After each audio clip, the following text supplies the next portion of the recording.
Cinema రంగంలో ఇప్పుడు ఒక తీరని విషాదం ఏర్పడ్డది. భారతదేశ చలనచిత్ర సీమ రంగంలోనే గర్వించదగ్గ గొప్ప గాయనీమణి, లెజెండరీ సింగర్, గాన కోకిల అయిన ఎస్. జానకమ్మ గారు ఇక లేరు అంటూ వచ్చిన వార్త ఇప్పుడు ప్రతి ఒక్కరిని కంటతడి పెట్టుకునేలా చేసింది. ఎస్. జానకమ్మ గారు ఈ గొప్ప గాన కోకిల గురించి ఎంత మాట్లాడుకున్నా, ఎంత చెప్పుకున్నా తక్కువే. కోకిల కంఠంలా తన కోకిల కంఠంతో ఎన్నో అత్యద్భుతమైన పాటలు పాడి ఎందరో అభిమానుల్ని అక్కున చేర్చుకొని కోట్లాది మంది గుండెల్లో ఒక సింగర్‌గా చిరస్థాయిగా నిలిచిపోయింది. అలాంటి జానకమ్మ గారు అకస్మాత్తుగా కన్ను మూశారు అంటూ వచ్చిన వార్త ప్రతి ఒక్కరిని షాక్‌కి గురిచేసింది. మరి ఈరోజు ఈ వీడియోలో గాన కోకిలగా మనందరి గుండెల్లో చిరస్థాయిగా నిలిచిపోయి, ఒకటి కాదు, రెండు కాదు, దాదాపు 45,000కి పైగా పాటలు 20 భాషల్లో పాటలు పాడి మనలందరినీ అలరించిన ఈ గొప్ప లెజెండరీ సింగర్ జానకమ్మ గారు పోయి 24 గంటలు కూడా గడవక ముందే ఆవిడ పోవడం వెనక అసలు కారణం ఏంటో అంటూ ఆవిడకి ట్రీట్ చేసిన హాస్పిటల్‌లోని డాక్టర్లు వెలుగులోకి తీసుకొచ్చిన విషయం ఇప్పుడు ప్రతి ఒక్కరిని కన్నీరు మున్నీరు అయ్యేలా చేస్తోంది. మరి ఒక్కసారి ఆ వివరాల్లోకి గనక వెళ్ళినట్లయితే ఎస్. జానకమ్మ గారి వ్యక్తిగత జీవితాన్ని గనక గమనించినట్లయితే ఈవిడ గుంటూరు జిల్లాలోని సిరిసిల్ల అనే ఒక ఊరిలో పుట్టి పెరిగింది. ఈవిడ తండ్రి పేరు సిరిసిల్ల శ్రీరామ్మూర్తి. ఆయన ఒక ఆయుర్వేదిక్ డాక్టర్. జానకమ్మ గారికి తన చిన్న వయసు నుంచే సంగీతం మీద విపరీతమైన ఆసక్తి. 3 ఏళ్లకే తన సంగీత సాధనని ప్రారంభించి 19 ఏళ్ల వయసు వచ్చేసరికి ఎన్నో స్టేజ్ పెర్ఫార్మన్సెస్ ఇస్తూ సంగీతంలో ఆరితేరింది. ఆమె సినీ రంగ ప్రయాణాన్ని 19 ఏళ్ల వయసులో ఒక తమిళ సినిమాతో తన కెరియర్‌ని సింగర్‌గా ప్రారంభించింది. 'విధిயின் విలయత్తు' అనే సినిమా ద్వారా 1957లో చలనచిత్ర సీమ రంగ ప్రవేశం చేసింది ఒక ప్లేబ్యాక్ సింగర్‌గా. అలా మొదటి పాటతో తన సినీ ప్రయాణాన్ని ఓ సింగర్‌గా ప్రారంభిస్తే తక్కువ సమయంలోనే వెనక్కి తిరిగి చూసుకోలేనన్ని సినిమా అవకాశాలతో ఒకటి కాదు, రెండు కాదు, 20 భాషల్లో పాటలు పాడే గాన కోకిలగా తనకంటూ ఒక సుస్థిరమైన స్థానాన్ని సంపాదించుకుంది.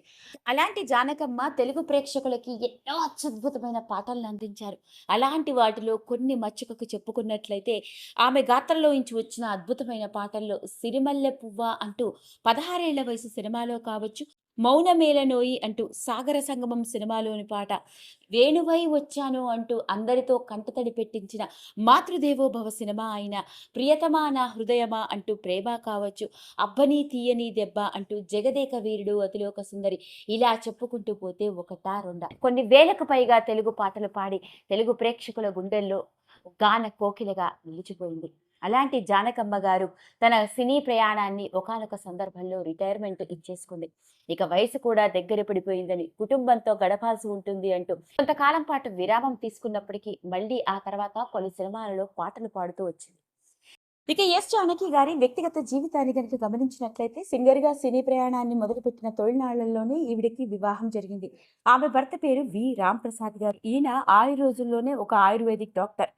నిజానికి ఆమె సినీ కెరియర్‌లో ఆమె భర్త ఎంతో కీలక పాత్ర పోషించాడని, సింగర్‌గా ఆమె కెరియర్‌ని ప్రారంభించినప్పటికీ ఓ పక్క కుటుంబ బాధ్యతలను, మరో పక్క తన ప్రొఫెషనల్ లైఫ్‌ని ఇలా అన్నింటినీ చక్కగా నెరవేర్చుకురావడం వెనక ఆమె భర్త ఎప్పుడూ సపోర్ట్ చేస్తూ ఉండడంతోనే ఆమె ఇన్ని పాటలు పాడగలిగింది అంటూ ఆమె ఉన్న రోజుల్లోనే తెలియవచ్చింది. అలాంటి జానకమ్మ గారికి ఒకే ఒక్క కొడుకు ఉన్నాడు. అతడి పేరు మురళీకృష్ణ. ఇక ఆమెకి ఇద్దరు మనవరాళ్ళు కూడా ఉన్నారు. ఇదిలా ఉంటే ఈ మధ్య కాలంలోనే వయసురీత్యా కొన్ని అనారోగ్య సమస్యలతో బాధపడుతూ ఉండేవారట. అలాంటి జానకమ్మ గారు మైసూరులోనే ఉండేవారు. అయితే నిన్న రాత్రి ఆవిడ క్రిటికల్ కండిషన్‌లో వెంటనే ఆమెని అపోలో హాస్పిటల్‌కి తీసుకురావడం జరిగింది ఆవిడ కుటుంబ సభ్యులు.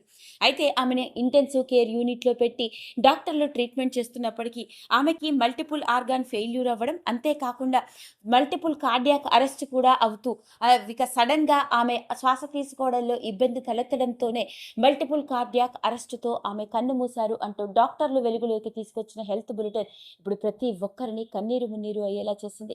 విషయం తెలిసిన వెంటనే సినిమా రంగానికి చెందిన కోట్లాది మంది అభిమానులు, సినిమా ఇండస్ట్రీకి చెందిన ఎందరో సినీ ప్రముఖులు, గాయనీ, గాయకులు, దర్శకులు, నటులు, ప్రొడ్యూసర్లు ఇలా ప్రతి ఒక్కరు, ఆవిడతో అనుబంధం ఉన్న ప్రతి ఒక్కరూ కన్నీరు మున్నీరు అవుతూ ప్రగాఢ సంతాపాన్ని వ్యక్తపరుస్తున్నారు. ఏది ఏమైనప్పటికీ సింగర్‌గా తన కెరియర్‌ని 3 ఏళ్ల వయసులోనే ప్రారంభించి వేలకు పైగా పాటలు పాడుతూ మనందరి గుండెల్లో గానకోకిలిగా నిలిచిపోయిన ఎస్. జానకమ్మ గారు లేని లోటు ఎవరూ తీర్చలేనిది. ఇది ఒక తీరని లోటు సినిమా రంగానికి మాత్రమే కాదు, ప్రతి అభిమానికి అని చెప్పాలి. మరి ఇంతటి విషాదం నుండి జానకమ్మ గారి కుటుంబ సభ్యులు త్వరగా తేరుకునే గుండె నిబ్బరాన్ని మరియు ఈ గొప్ప గాయనిమణి ఆత్మకి పరిపూర్ణమైన శాంతిని ఆ దేవుడు కలిగించాలని మనందరం మనస్ఫూర్తిగా ఈ వీడియో కనుక మీకు నచ్చినట్లయితే లైక్ చేయండి, షేర్ చేయండి, సబ్స్క్రైబ్ చేసుకోండి. మరిన్ని వీడియోస్ కోసం పక్కనే ఉన్న బెల్ ఐకాన్ని నొక్కడం మాత్రం